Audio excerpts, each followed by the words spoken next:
네, 비핵화 외교전이 지금 숨가쁘게 돌아가고 있는데요. 진정한 수혜자는 누굴까요? 주제 보시죠.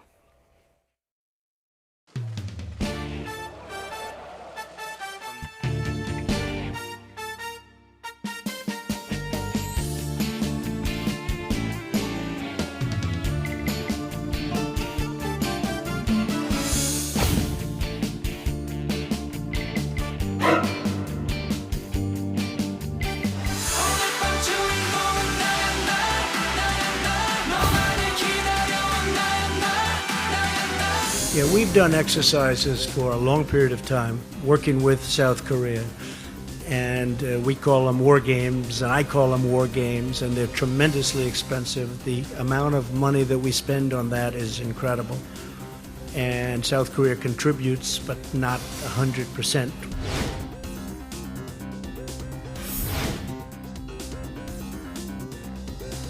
I think there was a little change in attitude from Kim Jong-un. So I don't like that. I don't like that. No, but I think that President Xi is a world-class poker player. And I'd probably maybe doing the same thing that he would do.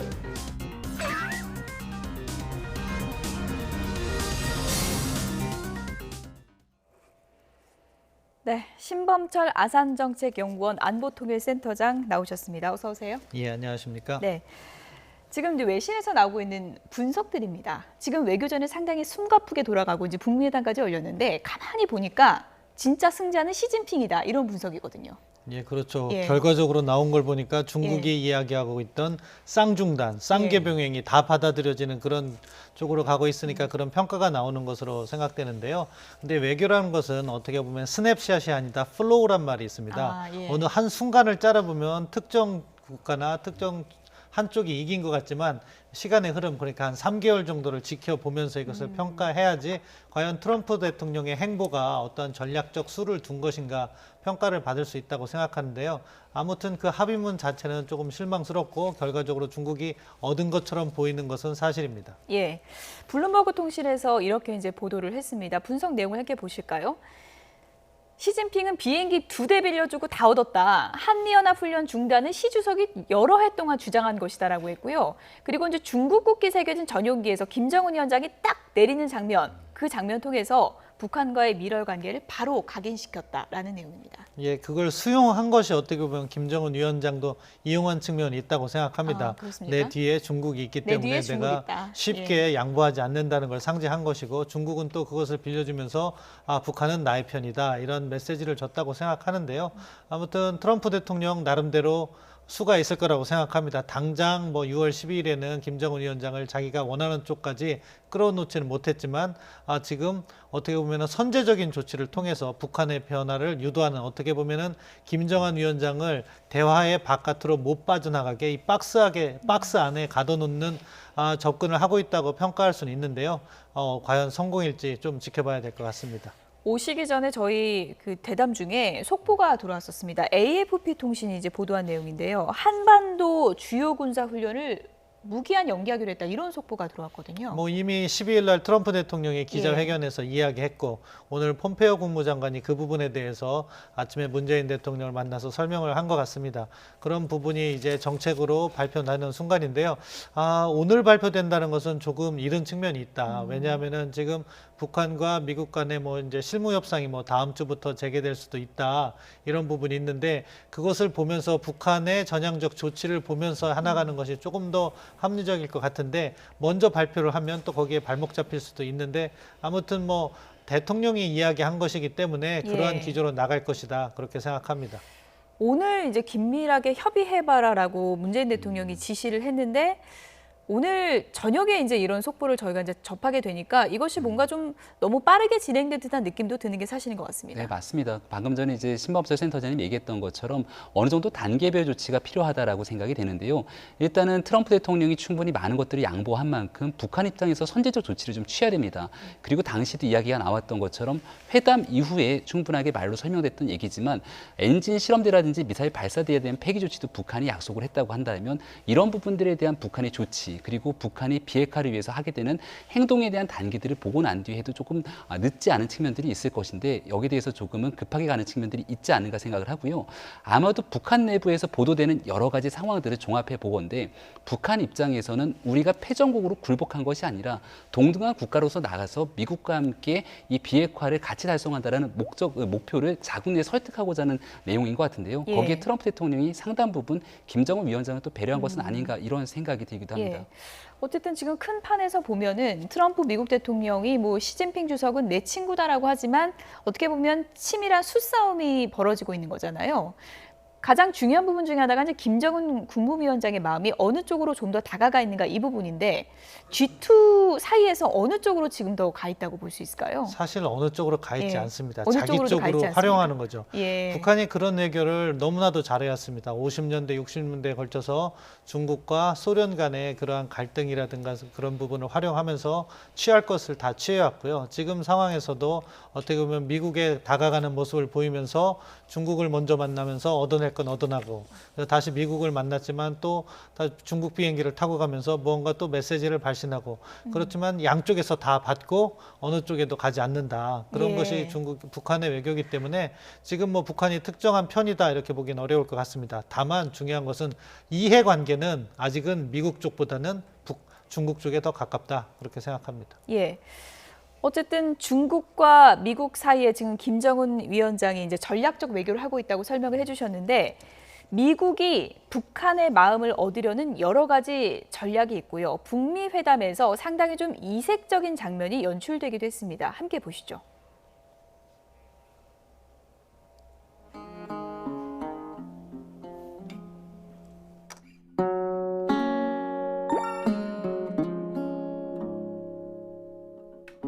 See the pyramids along the Nile.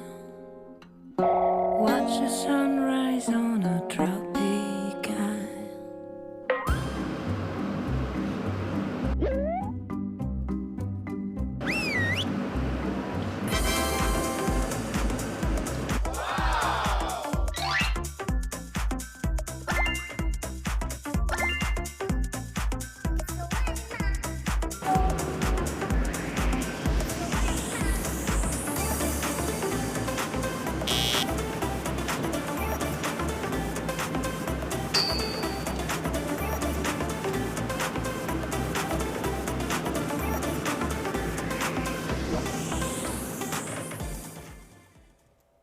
네, 폼페이오는 김영철에게 뉴욕의 스카이라인 보라 이렇게 이제 네. 보여주고요.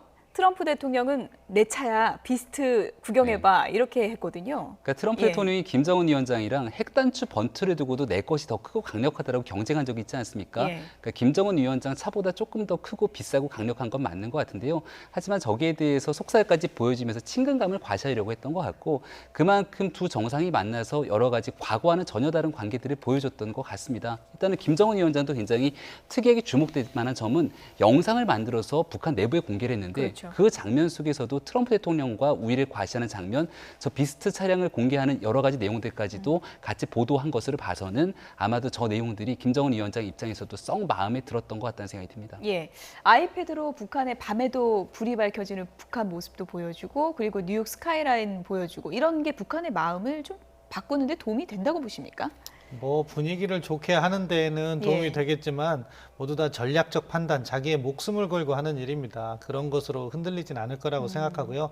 다만 이런 판단을 할 겁니다. 트럼프 대통령이나 미국이 우리를 설득하기 위해서 우호적인 제스처를 취하고 있구나. 그런 부분은 받아들일 수 있을 거라고 생각합니다. 예. 북미 회담의 합의문 결과를 놓고도 이제 미국 언론에서는 좀 부정적인 분석을 하기도 했는데요. 한국을 찾은 폼페이오 장관이 이런 얘기를 했습니다. 들어보시죠. We believe that Chairman Kim Jong-un understands the urgency of the timing of completing this denuclearization, that he understands that we must do this quickly, and that sanctions relief, we should recall these are UN sanctions, that sanctions relief cannot take place until such time as we have demonstrated that North Korea has been completely denuclearized. The verification is central to that. Complete denuclearization certainly encompasses that idea very clearly. And I know each of the three of us leaders here today are tasked with making sure that we implement that in a way that is as quick and as complete as we can achieve over the coming days and weeks. 네. CVID가 합의문에 없는 거 아니냐, 왜 안 들어가냐 이런 질문이 이제 상당히 많이 나왔고요. 한 기자는 상당히 좀 집요하게 질문을 하기도 했습니다. 이런 질문입니다. 완전한 C는 들어있는데 검증 가능, 되돌릴 수 없는 VI는 왜 빠졌냐 하니까요. 완전한, 그러니까 C 안에 이 모든 것이 다 들어있다 하니까 이걸 어떻게 검증할 건가 했더니 질문이 모욕적이다라고 표현을 했습니다. 이걸 모욕적이다 이렇게까지 받아들인 이유는 뭘까요? 그러니까 한국 속담에 예. 방귀 낀 사람이 성낸다고 하잖아요. 예. 자기가 CVID 계속 얘기해 놨는데 합의를 성공하지 못했습니다. 그런 걸 보면은 그 부분은 자기의 약점인 거죠. 그걸 집요하게 물고 늘어지니까 그 질문을 막기 위해서 저런 표현을 했을 거라고 보고요. 협상 과정에서 지금 폼페이오 국무장관 방금 전 이야기한 것처럼 검증이라든가 여러 가지 이야기, 시간표라든가 북측과 이야기는 나눴을 거라고 생각합니다. 그런 부분에서 어느 정도 공감대는 형성됐을 가능성이 있는데 결국 합의문에 서명으로 도출해내는데 실패한 거죠. 그렇기 때문에 후속 협상을 통해서 이 문제를 풀어간다는 것이 미국의 접근인데 다만 그 6월 12일 합의문 자체는 부족한 걸 폼페이오 국무장관도 잘 알고 있다고 생각합니다. 예, 회담 전날에 이제 V가 꼭 들어가야 된다고 강조를 했었던 이제 폼페이오 장관인데 일각의 이제 언론 보도에서는 회담이 일어나는 당일 새벽까지도 이제 김영철을 만났다라는 보도도 나왔더라고요. 예, 뭐 저는 그것이 사실일 거라고 생각합니다. 이 합의문 내용을 보면은요, 막판에 이렇게 만들어진 것처럼 2000년 10월에 북미 간에 만들어진 공동 커뮤니케하고 네. 흐름이 똑같습니다. 그래서 관계 개선하고 평화체제하고 비핵화하고 유해자 송환한다. 그런 식으로 간단하게 원칙만 합의를 한 것으로 보아서는 여러 가지 논의를 했지만 결과적으로는 깊은 부분까지는 타결을 하지 못하고 결국 이렇게 원론적인 합의를 하고 다음 단계에서 회담을 갖기로 했구나 그렇게 보았습니다. 예. 어쨌든 뭐 이번 북미 회담은 역사적으로 북미 정상이 만났다는 점 자체가 의미가 있고 그리고 이제 비핵화로 가는 여정의 출발점이라는 데는 이제 많은 사람들이 이제 공감을 하는 부분이 있는데 지금 와서 보니까 여러 가지 움직임이 회담 막판까지 참 난제가 많았구나 그런 생각이 들더라고요. 네, 그러니까 트럼프 예. 대통령의 성격을 좀 보여준다라는 얘기가 많이 나오는데요. 그러니까 이 정도의 상황이라면 사실 회담을 열지 말아야 정상이라고 생각들을 많이 합니다. 하지만 트럼프 대통령은 일단은 김정은 위원장을 만나서 이 비핵화 프로세스 안에 집어넣고 나면은 오히려 북한이 빠져나가지 못할 것이다라고 생각한 것 같은데 예. 이게 트럼프 대통령이 협상의 승부수라고 생각을 하거든요. 과연 이 승부수에 김정은 위원장이 어떻게 반응할지 그리고 김정은 위원장이 진실성 있는 사람이라고 얘기를 하고 있는 건데요. 후속 회담과 조치를 통해서 북한이 과연 전 세계가 바라보고 있는 그 진실성을 보여줄 것인지는 전적으로 북한에게 공이 넘어갔다고 봅니다. 예. 조금 전에 이제 외교는 한순간이 아니라 좀 과정을 봐야 된다고 얘기를 하셨는데 지금 일단 비핵화 과정 속에 북한이 들어와 있긴 한 거잖아요. 지금 앞으로의 상황에서는 북한과 미국 누가 더 지금 급한 건가요? 어떻게 봐야 될까요? 사실은 뭐 양쪽이 다 급합니다. 예. 북한으로서는 제재를 해제받음으로써 경제를 회복시키고 구구절 9월 9일 정권 창건 70주년을 갖다가 조금 더 화려하게 기념하는 그런 목적이 있는 거고 트럼프 대통령과 같은 경우에는 지금 특별한 외교적 성과가 없을 때 북한 핵 문제를 통해서 외교적 성과를 만들고 11월에 있을 중간선거에서 승리하는 것이고 그래서 모두가 필요한 부분인데 여기에서 중요한 것은 잘못된 타협점이 만들어질 수 있다는 거죠. 예, 어떤 북한으로서는 건가요? 예. 현재 그 어떻게 보면은 이러한 제재를 해제하기 위해서 트럼프 대통령이 원하는 선물만 따로 떼어서 주고 이것만 먼저 받으십시오. 그것이 ICBM인 거죠. 예. 미국을 겨냥할 수 있는 미사일을 갖다가 포기한다. 그래서 그 부품 같은 거 해체해서 미국으로 보내면 트럼프 대통령은 봐라. 드디어 미국에 대한 핵위협이 해소됐다. 이런 식으로 정치적으로 활용할 가능성이 있죠. 그런데 그거는 사실 핵심이 아닌 거죠. 북한 핵위협의 핵심은 핵탄두와 핵물질로 보시면 될 것 같습니다. 그렇죠. 그거를 빼내야 되는데 그건 놔둔 채 다른 것으로 해서 트럼프 대통령의 정치적 성과를 제공할 수 있는데 만약 트럼프 대통령이 그것을 받는 협상을 수용한다면은 이것은 어떻게 보면은 미국의 이익만 챙기고 한국은 소외돼 버리는 그런 우려가 있는 거죠. 따라서 그러한 부분을 미리미리 미국과 협의함으로써 북한이 그러한 소위 말하는 꼼수를 쓸 수 없도록 차단해 나가면서 진정한 비핵화 길로 이끌어 나가는 지혜가 필요하다고 생각합니다. 트럼프 미국 대통령이 또 폭스뉴스와의 인터뷰에서 이런 언급을 했습니다. 한미연합훈련 중단에 이어서 이런 또 언급을 요즘 계속 반복하고 있는데요. 주한미군 감축 이번에 북한과 논의 전혀 없었다라고 이제 강조를 했는데 문제는 주한미군을 가능한 나는 빨리 철수시키고 싶다. 라는 속내를 밝혔고요. 언젠가는 이 문제 내가 의논하겠다라고 했습니다. 이거는 사실 트럼프 대통령의 동맹관인데요. 이번 사안에 특별히 이렇게 적용되는 건 아닙니다. 대통령 선거 과정에서부터 동맹국들이 방위비 분담을 제대로 하지 않고 있다. 우리가 왜 다른 데 가서 그들을 지켜주는가 이렇게 하면서 뭐 주한미군 철수도 이야기를 했었던 겁니다. 그런데 지금 이게 시기적으로 매우 부적절해요. 결국에 북한과의 협상을 앞두고 북한은 뭐라고 했습니까? 과거 조선반도의 비핵화를 이야기할 때 주한미군이 철수돼야지 그것이 조선반도의 비핵화다. 그런 의도를 가지고 접근하는 상대방에게 어떻게 보면은 별 뜻 없이 그런 부분을 흘리는 것은 자칫하면 외교적으로는 스핀이 잘못 걸린다고 하는데요. 회전이 잘못 걸리면 그 방향으로 나갈 수도 있는 거죠. 그러면은 그 과정에서 한국은 안보 이익이 손실되는 그런 문제가 있을 것이기 때문에 동맹국의 대통령으로서 동맹의 문제, 주한미군의 문제는 신중하게 접근해야 된다는 것을 우리도 요구하고 지금 미국 언론이라든가 정치권에서 트럼프 대통령의 이러한 동맹 발언에 대해서 오히려 핵합의 못지않게 비난을 받고 있는 실정입니다. 예. 트럼프 미국 대통령이 워낙에 좀 돌발적인 발언을 많이 하기 때문에 이 부분에 대해서는 뭐 더 좀 심한 발언이 나온다면 우리도 이제 우리 정부 입장에서도 조금 미국의 이제 입장을 좀 얘기할 필요도 있는 이야기해야죠. 부분이겠죠. 동맹이라는 것은 파트너입니다. 어느 한쪽이 안보 공약을 더 많이 이행하는 의무를 지고 있을지 몰라도 다른 파트너도 파트너로서 자기의 목소리를 내야 되는 것이 동맹이라고 생각합니다. 예. 여기까지 듣겠습니다. 신범철 아산정책연구원 안보통일센터장 그리고 김병민 경희대학교 개건교수 두 분이었습니다. 고맙습니다.